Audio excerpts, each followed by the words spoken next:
Bang, ada yang masih di dalam kejepit. Sebuah bus yang mengangkut rombongan calon jemaah umroh asal kota Jambi mengalami kecelakaan tunggal di Jalan Palembang Jambi kilometer 142, Desa Peninggalan Tungkal Jaya Musi Banyuasin pada Senin 28 Juli 2025 malam lalu. Kecelakaan terjadi saat bus melaju dari arah Jambi menuju Palembang. Saat memasuki tikungan, kendaraan diduga hilang kendali hingga terguling keluar badan jalan. Akibat insiden tersebut, 4 orang calon jemaah umroh meninggal dunia. Sementara 10 lainnya mengalami luka-luka dan dibawa ke puskesmas terdekat.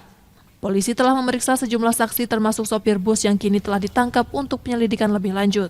Bahwa saat ini terdapat 4 korban meninggal dunia serta 10 luka ringan.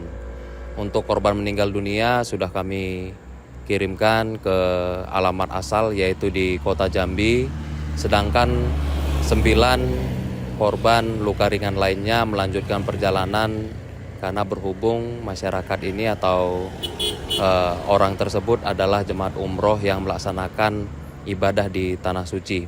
Sedangkan untuk supir sebagai tersangka sudah kita tahan dan kita sesuaikan dengan prosedur.